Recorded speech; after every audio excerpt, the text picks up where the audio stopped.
Bilal, sir क्या हो रहा है ये सब? आप लोग क्लास में क्यों नहीं जा रहे? सर मैम मरियम आज फिर नहीं आई, इसलिए हम लोग ब्रेक पर हैं। तो सर मैंने सुना इन्होंने जॉब छोड़ दी। ऐसा कैसे हो सकता है? हो सकता है सर उनको कोई बेहतर जॉब मिल गई हो।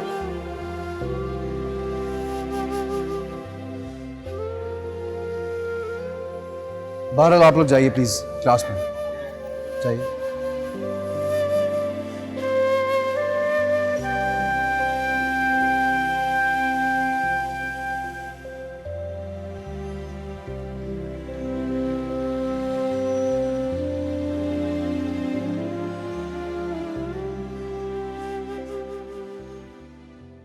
मरियम, किधर है तुम? हमने ब्रेकफास्ट लगा दिया, जल्दी आओ। मरियम, पता नहीं ये लड़की कॉलेज नहीं जाएगा, फिर लेट हो जाएगा। मरियम,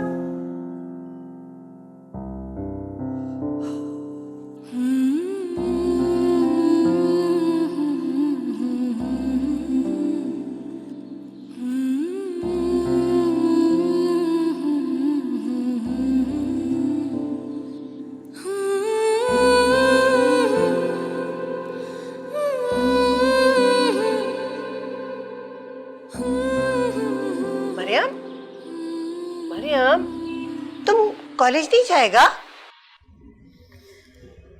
नहीं मम्मी, आज नहीं जाऊंगी। क्यों नहीं जाएगा? तुम्हारा तबीयत ठीक है? नहीं, तबीयत ठीक नहीं है। हाँ मरियम, तुमको तो बुखार है। चलो हम तुमको डॉक्टर के ले जाए। बिल्कुल हिम्मत नहीं है, मुझे सोने दें थोड़ा सा प्लीज। अच्छा ठीक है, हम तुम्हारे लिए मेडिसिन लेके आते हैं।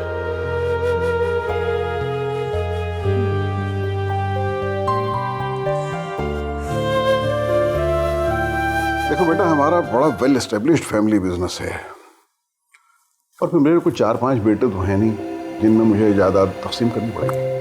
ये सब कुछ तुम्हारा ही तो है। बाबा, मैं कुछ अरसे के लिए इस माहौल और इन हालात से दूर जाना चाहता हूँ, वरना आई विल गो इनसेन, मैं पागल हो जाऊंगा। ये तो खुद को धोखा देने वाली बात है बेटा। दूसरों ने धोखा दिया, अब खुद को भी धोखा देके देख लेते हैं। ये क्या बच्चों जैसी फालतू बात की तुमने, हैं? बाबा, मैं डिप्रेस होता जा रहा हूं और मैं यूं जिंदा लाश बन के नहीं जीना चाहता। मुझे प्लीज कुछ करने दें।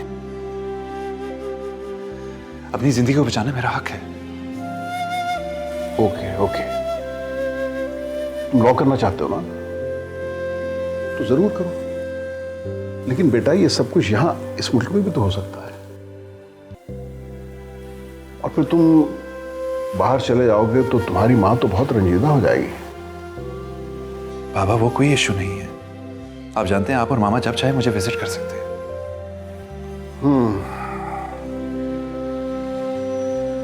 इसका मतलब यह है कि तुमने तय कर लिया। शदीद अजियत में हूं, भाग जाना चाहता हूं कहीं बहुत दूर, बहुत दूर, बहुत ही दूर। अच्छा बेटा, सब ठीक हो जाएगा इंशाल्लाह।